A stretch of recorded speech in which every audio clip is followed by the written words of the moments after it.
Of course, I'd support it. Not only would I support it, it's already underway. There's going to be a thorough, independent investigation into what happened. It appears from our preliminary investigation that that was a tragic mistake, a grave mistake. My heart goes out to the families of those grieving. Israel grieves with them. Sadly, in war, in the fog of war, armies make mistakes. The British army has made mistakes. The American army has made mistakes. It is an exception to the rule, which only strengthens the rule, which is that thousands and thousands of humanitarian movements are had in across Gaza every day, and this was sadly one thing that happened that we regret tremendously and have apologized for. Who is carrying out the independent investigation, Mr. Hyman? Well, the IDF is carrying out the investigation, and an independent. Mr. Hyman, I have to stop you. That's not independent, is it? No, I was saying there's two different investigations simultaneously. Firstly, the IDF's internal investigation, and then there's going to be an independent investigation of experts that are not in direct connection with the line of power, so to speak, with the army. It will be fully transparent, and we hope to have to get to the bottom of this within a few days and to publish those findings. Who will appoint those experts, Mr. Hyman? I'm not sure about the intricacies of that procedure, but I'm told that it will be independent and transparent, and we'll get the information in the next few days. But Israel will have a say in their appointment? Well, yes. Ultimately, you're talking about an investigation that will have to look into very sensitive, classified information to look into the full scope of exactly what happened at night in a war zone, in an environment where Hamas is fighting out of hospitals, out of mosques, out of schools, out of UN facilities. We know that Hamas uses and has used ambulances to transport its own senior terrorists. And it also, we've heard from hostages that have been freed that they were being transported in ambulances too. It's a brutal enemy. Okay. Right. Well, I think we have to leave the question of that independence hanging in the air then, if Israel is going to have some say. You've expressed, obviously, regret. Is Israel apologizing fully for this as well to the families involved and others? Without a doubt. I mean, I don't remember the last time that I saw the head of a military actually get up on camera and say sorry for anything. And we saw exactly that yesterday. The head of the Israeli army, Lieutenant General Halevi, got up and said exactly those words. I'm sorry. It appears to be a terrible mistake. The Prime Minister expressed his grief. Prime Minister spoke to Prime Minister Sunak. But it's not a terrible mistake, is it, Mr. Hyman? It's three mistakes. There were three separate strikes on three separate vehicles, all bearing the crest or the image of the charity they were working for, on a route designated by the IDF. That's not a mistake, that's three mistakes. Well, I can't speak to the specifics that you described until the investigation is thoroughly done. What I can say is, when I say it's a mistake, it appears to have been a mistake of misidentification. So those missiles appear to have gone off, but it was a misidentification. Now, we will get to the bottom of this, and but to say that the fact that it had a logo on the cars would suggest something, sadly, nothing is holy for Hamas. Just at the beginning of this week, we finished an operation in the biggest hospital in Gaza that had been turned into a military base for Hamas. They were shooting out of the maternity ward. They were shooting out of the ER. They have no respect. Are you able to produce video evidence of that? There is video of that. I hope that it will come out in the coming days. But why would it not be published now, Mr. Hyman? I mean, I want to put it to you respectfully, not you personally, but Israel is on the back foot at the moment. You are aware of the level of condemnation of what happened to these 7-aid workers.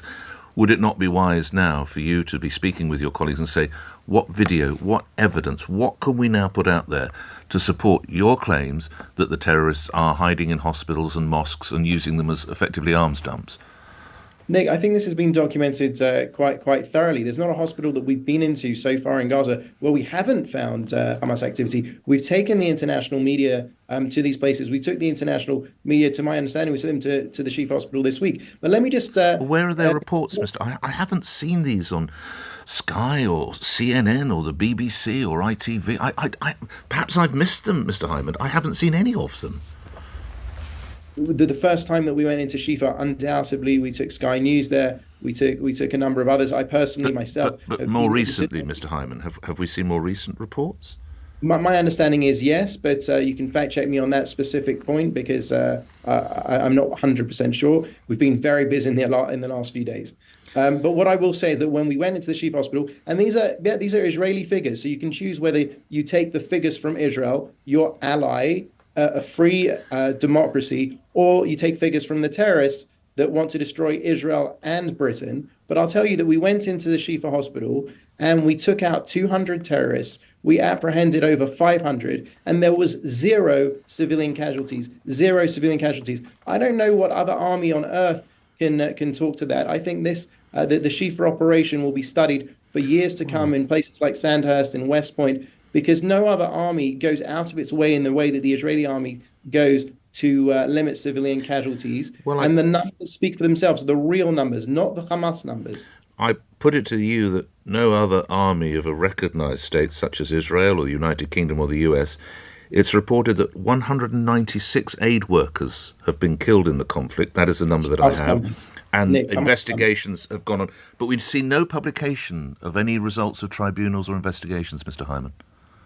Nick, if you were to take that number, 196, on face value, what you would be saying essentially is that you would include the United Nations employees, the UNRWA workers that took an active participation in the October 7th massacre, that personally took hostages, to their homes. If those people were killed in Then airstrikes, let's see the they proof, terrorists, Mr. Hyman. they UN workers. Where are the? Because I put it to you, and you can counter this, but I believe this is the British Army, and I've been told this from a former brigadier. The publications of the courts martial or whatever would be made public to keep public trust and confidence in our military. Why would it appear we hear nothing of any of the investigations involving the IDF? Why is it that a number is thrown out by Hamas? It's conflated. You're not talking about specific events. You're just talking about numbers. I'm telling you that what happened today was regretful. US Secretary of State has used that number, Mr. Hyman. It would appear good enough, if I may use that expression, for Anthony Blinken. So surely it's good enough for the Israeli government to say, here are the investigations. This shows that this man was working for Hamas. This woman was doing that. But we never see any tribunal or courts-martial findings. Well, I'll certainly look into that because, to my knowledge, I mean, again, you're conflating a whole lot of different events that happen in different places and different times and asking me to address all of them. That is impossible. All right. Lastly, how would there be a degree of nervousness that the United Kingdom might look to suspend arms sales to Israel? How would that respond? How would you respond? Well, I would not want to live in a world after October 7th when Hamas plowed through our borders, killing children in front of their parents, parents in front of their children, raping little girls in front of their parents, and burning families alive. Right. I wouldn't want to live in a situation where that had just happened and the British government had said, okay, good luck.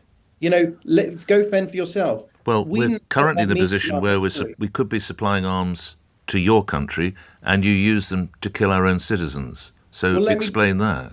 Yeah, well, no, let me be very, very clear on this, okay? The Rear Admiral John Kirby, the spokesman of the White House, who is a military man with a military background himself, who understands war, said yesterday that the Americans have looked at all of the allegations at us and that they have found no indication of us breaking international humanitarian law.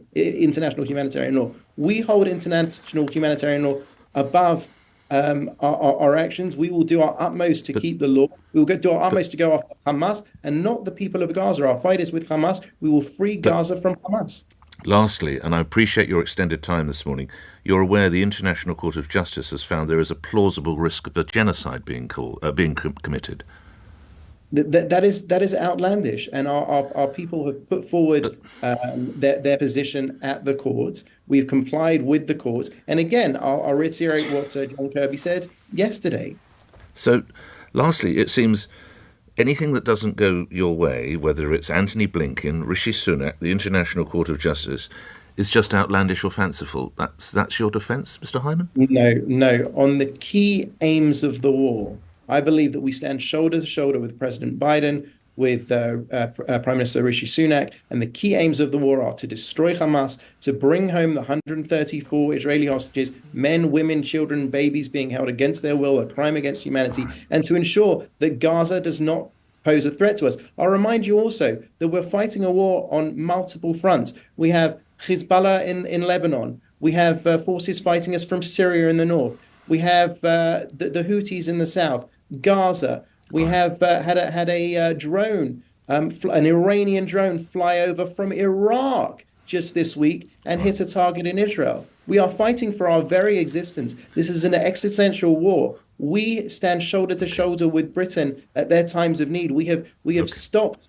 Our intelligence has stopped terrorist attacks on Britain multiple times. We have saved British lives, and we say at this time of need, we need you by our side. This Okay. is your war as well as much as it is our war. They are coming for you as much as they're coming for us.